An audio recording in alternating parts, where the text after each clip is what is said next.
Arances. Gerry, good morning and thanks for joining us. Thank you for having us. Sure. So here's a question. What can you really say in 4 minutes? You have Prime Minister of the UK, David Cameron, and President Barack Obama talking about their plans for their nations, addressing climate change and what they've been doing. But all the talks seem to be nation-centric still. But you have President Pnoy also who said climate change does not recognize national boundaries or political or economic affiliations. The question is, was that enough? We think that 4 minutes is actually really short to explain what the necessary steps should be at the global level. And we think that some of the pronouncements given by our president was positive enough. But there are a lot of issues still which were raised by the president. For example, the necessary changes in terms of emissions reduction at the global level, it should be a top-down approach, not what is happening with the pledging system was not raised, and it should begin with the developing countries. We know for a fact that there are emerging economies that are actually already emitting much of the space that is now being crowded. But yes, we think that it was also good that he raised the point about domestic and national commitments by countries, including the I'm going to go into that later on. First, this lowering the temperature rate, having that as the target seems to be the holy grail in this whole fight for climate change. Do you honestly think that larger nations, larger contributors to gas emissions will really put their name on that and really get their nation, the nation to something as great as that? Do you think that the U.S., for example, would even be a signatory to that, considering that they've said anything except to sign? Indeed, it's the holy grail of the whole debate on climate change mitigation actions, domestic or national, primarily in the countries. But the question is that the question here is not if the US or the EU would want to. I think it is imperative for humanity's survival to meet the targets. 1.5. Actually, we are against the 2 degrees target by the UN scientists, because that would mean double typhoon categories, even more. The global climate justice campaign is advocating for 1.5 degrees. It is imperative. And I think what the people have shown during the People's Climate March, the people have already spoken. And it will not stop there. The movement will go. And given the history globally and internationally, it's the people who put it. So it's about time that national leaders, international leaders, especially the developed countries, have to listen to the people and not put at the center all the debate on climate change mitigation and adaptation issues, the interest of big business. Because of this growing interest on mitigation and adaptation issues, it was expected of the United Nations to call this summit once again and to make sure that the leaders, local leaders, respond to the call. But the question now is the UN still relevant when it comes to the fight against climate change for mitigation or adaptation issues? We believe even within the global campaign to demand climate justice and domestically, we believe that it's one of the spaces, and we still have to intervene in that space. But this is not the only space. There's a lot of spaces. Like for example, engaging corporations or calling the attention of corporations, particularly oil, gas, and coal corporations globally and domestically. There are still other institutions like World Bank, which should change policies and national governments, elites. For example, in the Philippines, the consumption pattern on energy is a major issue that we have to call for. And this is a multi-arena battle for humanity's sake. Good that you mentioned that, Gerry, because the president spent about a minute talking about is it something that really echoes in reality, or is it just going to say something that's really far from the truth that's happening here?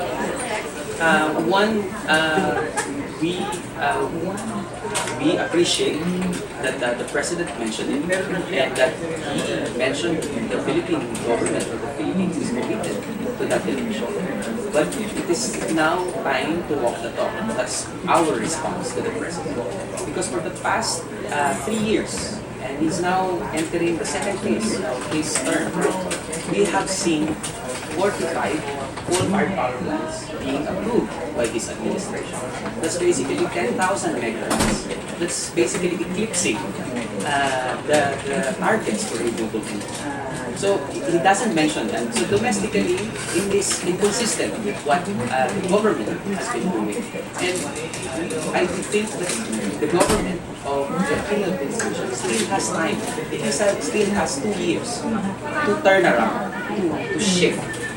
Because there are means. We have the renewable energy law, PMCJ, along with other groups, filed an intervention in the budget process calling for an upscaling of renewable energy ambition using our funds. Because we have funds, like Maalampaya funds, it says 100% of Maalampaya funds should go to energy projects. We have those needs. The issue there is political will by the administration. We have the laws, we have the finance, we have the means. It's the issue of political. As many power plants, as you said, coal-fired power plants, as you said, put up during this administration, lifespan alone, which disappoints a lot of people because you have this president who's really silent savvy, and he really understands this cause. But then when you go down to where these coal-fired power plants are being put up, you really see that it's not something that is discussed on a national level. It's really between the LGU and the PMCJ. Yeah. So that is why PMCJ, along with so many groups, now we just had the national gathering of 150 representatives of different organizations, national to discuss how to go about elevating the issue of the national level. Because the issue of coal-fired power plant has become really local. And we need to have this debate at the national level because it has repercussions not only on energy security, but as well as access and at the same time climate change. 10,000 megawatts would mean 80 to 90% of our energy mix would be dependent on coal. And it's absurd for this government to pursue that path, given all the vulnerabilities, given the impacts of climate change, and the way the president has put it in his speech. Then we think that it is now time to turn around and to walk the talk, to adhere to what he has said, and we will hold him accountable to what he has said in the You mentioned funds. We have it, and one source is the Malampaya funds. Another source, which is really enacted in 2012, is the People's Survival Fund, or Philippine Survival Fund. It's a 1 billion peso kitty just for LGUs and projects that will be funded through this fund that will help in mitigation or adaptation to climate change. People are wondering, especially those who have been following this issue very closely, why didn't he mention it? That's a milestone in time. Actually, we also are wondering why he did not mention the PSF. But at the same time, we know for a fact that the president has been sitting on his signature on the IRR, implementing rules and regulations, which would make the law implementable, meaning the Congress would be compelled to actually put it in the budget as a regular item. Right now, it's the unfunded programs. So our PMCJ is pushing for the signing of the IRR. And for us to pursue that path, we already have the place. And we know for a fact that it can be used, it's a trailblazing mechanism. And it should be pursued. And we will compel the government to actually sign the IRR and go ahead with the this mechanism. For those again who are young following this, many would actually consider it as a legacy law that the president approved once he steps down in 2016. But to the uninitiated, they really don't know what this PSF is all about. Run us through the pertinent points of the Filipino People's Fund. The People's Survival Fund is in a way innovative in the sense that we will not, the compelling factor there is that we will not wait for international processes like the GCF, Climate Fund, which is supposedly a 1 billion fund mechanism globally. We will not wait for that, and by setting up that, we will set up our own. And then it's not only domestic funds, but as well as international funds or bilateral commitments. So it is a trailblazing fund, and it addresses local needs. So it is, the fund is set up in a way that local communities, along with LGUs, can actually access the fund. So it goes direct. It has a direct access. This is not to be mistaken with a collaborative fund. This is something that will make communities adaptable to climate change. You're talking about communities that can better protect their agriculture, produce, better protect their communities. Science plays a key role here as well. And I think that the board won't just give any funding to any LGU who asks for it. There's going to be a tedious process of really determining if this is a worthy cause or a worthy project to be able to move in. Yeah. Perhaps part of the reason why the government or why Pnoy did not mention PSF in his speech is that there's an ongoing process of conscientization within even the administration of actually integrating disaster risk reduction and climate change adaptation concepts. Right now, most of the budget in the 2015 post-2015 budget is more reactive to disasters, right? And it's not actually really preparing the people in terms of adaptation measures. Meaning, for the simple one is how do we prepare ourselves? How do we make our communities more resilient? I think that's one of the what's lacking and what's lagging behind in the implementation. For example, with the rehabilitation program of this administration, we're glad that he mentioned Typhoon Haiyan. He mentioned that after that, this has been happening at the summit. But what has been happening since Typhoon Haiyan, even the program or the plan for rehabilitation hasn't really integrated the climate change adaptation policies. We already have the National Climate Change Action Plan. Why was it not integrated even in the rain policy? So we are actually pressing for, we have policies in place. What lacking is the political will, the integration of these policies in mainstream major policies, and getting rid of incoherence with other policies. Like, for example, the government mentioned the National Training Program, which is good. A good action, but in terms of building resiliency and building adaptation capabilities in communities by reforestation and developing our forest reserves or forest areas. But the thing is, there's a lot of deforestation mining is prevalent in the whole country. And mining contributes a lot in this deforestation. Plantation is, the government has actually exempted in the implementation of Executive Order number 23. Those two major policies that actually contribute to deforesting the remaining forest. So while there is a program for reforestation, which is the National Green Program, you are actively deforesting by promoting these two policies. Let me just go back to the word you mentioned over and over again since I sent you to start. It's resiliency. And we talk about resiliency here. It's not just resiliency in the physical space. It's resiliency in the social and economic and that really will define how resilient a community would be in climate change. Yes, definitely. Resiliency doesn't only mean the capability to adapt.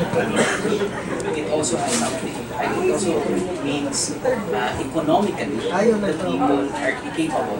Meaning that's the reason why, like for example, like Haya and Samar, the poor families are the ones left in the tents. The poor family are the ones without access to clean water. The rich families can always go out of Tacloban, go out of Samar or the devastated areas. So the government still has to address the economic aspect, the social aspect of building resilience. So it's a comprehensive program. That is why most of the civil society organizations and social movements in the Philippines are actively pushing that the development plan of the government should be customized in the sense that it builds resiliency. There's a lot of policies within the path of the National Development Program has undertaken, has laid out that is incongruent with the aim to build resiliency. We talk about the plan, we talk about the facility. There's also a wealth of funding out there in terms of help or aid coming from these larger nations and these of these toxic gases. Should it come in the form of loans? Should it come in the form of existing? Because that's another way of them circumventing the whole issue. They're going to say some of these developed countries are going to say we're going to put this much, and you think it's like a grant or something. But then it's when you look at the deal closely, it's part of another agreement that was made between the government. Should that practice stop? Definitely should stop. Has been indebted, highly indebted. One of the reasons why we lack the funds, which was mentioned by the President in his speech, is that more than half of our budget, national budget, is allocated for payment, not for the debts, but actually for interests of these debts. And the government entering with what happened to Yolanda into agreements with World Bank and ADB for a $1 billion loan package is really problematic. It continues the same path that actually destroys our capacity to actually have ample funds to actually address this vulnerability. And we think that it should stop. And we're calling for this demand in so many arenas like the World Bank, the ADB, even in the United Nations. And we need a funding mechanism which promotes commitments and good grants. Like for example, we have intervened in the PCF process that the funds should be in grant forms. It should not be loan forms. But we're not asking for dollars. Yes. Hindi tayo nagbibigos. Of course. It is the commitment of the developed countries. We're going to go, I'm sorry to interrupt you, Gerry. We're going to go back to that thought in a moment. But first, protesters disrupted President Aquino's speech at the World Leaders Forum in Columbia University. We're joined on the line by our correspondent Len there. Len Almaden Thornhill, who was at the forum. Len, nice to talk to you. What happened?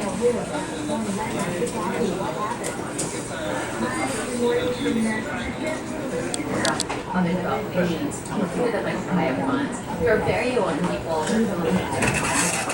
Let me give you what the president stated in his speech at the UN. He said, "Let the first concrete commitment we make be a change in mindset from one of arguing division work to one where we all do the maximum that we can, always asking what more can we do, what more to the president before he steps in." As I mentioned earlier, I think one of the major steps is to turn around in the whole addiction by the present administration. It will lead us nowhere. We know for a fact that is not the fuel of the future. It will lock us in for the next 20 years. And renewable energy and renewables is the way of the future. And we have the law, we have the funds for it, and it's about time to walk the talk. That's our message to the president in his next few years. Secondly, what happened in Uganda has to wake us up, especially the administration. We're entering another period where you expect the pag-asa of the revolution would have at least 8 more the likes of Martin. And also, for the past 5 years, we have been experiencing major storms, superstorms. And we need to learn from time to time. The government has, we must say that the government has failed us in terms of one, preparing. Secondly, in on rehabilitation. Thirdly, on relief. There's a lot of complaints. Until today, there are thousands who are still living in tents. So we need to develop a people-centered rehabilitation and rehabilitation. The National Climate Change Action Plan has to go down, and the government has to spearhead this. And key to that is the signing of the IRR and all of the PSF. We need that fund, and we need to really upscale it and be more ambitious. I've talked to farmers and I've talked to different countries, and they are fully aware of this survival fund thanks to working with your organization and other organizations like-minded as well. They're waiting for this fund. They know that they can better protect their communities and their livelihoods with this fund. Just as a final note, Gerry, as looking at this material given to us by our research as well, and doing our research that night, come across this note coming from our chief political correspondent, I was traveling with the president, covering every step there. She had a note here that it's called UN Climate Summit. Note it's Climate Summit without change. And you can very well read into this as well. It's a note from our political correspondent, but really, that's what's happened. You've seen so many summits year in and year out, and yet has there any been significant change in the way the world leaders lead their nations or protect their nations against Unfortunately, that's the truth. We've been seeing that for the past 2 years, more than 2 years since the convention has been signed by the world leaders. It's gone downwards. And that is why the likes of the Movement for Climate Justice is solidarity with the global climate justice movement is actually ramping up the development of the global movement. Because it's the people if put more emphasis in developing more, reaching out to people and getting the voice of people, this is the only path that we campaigners or we advocates can actually go through. Compel, to finally compel the leaders and corporations to and put at the center rights and welfare. Gerry Arances, the national coordinator, the Philippine And we're going to take a break. President Aquino raises the Philippines' territorial rights in an international forum. That story when we return. And also, GSIS receives a stunning $500,000 to reveal their plans to address climate change at the UN Climate Summit. Lawmakers say they're willing to give additional but limited powers to President Aquino to address the looming power shortage. The Supreme Court forfeits the retirement benefits of Sandigan Bayan Associate Justice Gregory Ong, who has been dismissed over his alleged ties to Janet Lim Napoles. Albay Governor Joey Salcedo says they are preparing for a worst-case scenario should Mayon volcano erupt. The United States and 5 Arab countries launch airstrikes against terrorists in Syria. And the U.S. Centers for Disease Control warns up to 1.4 million could be infected with Ebola in West Africa by January of next year. Just a few hours ago, the United Nations held a high-level gathering to give world leaders a platform to explain how they plan to address climate change. Looking on CNS details.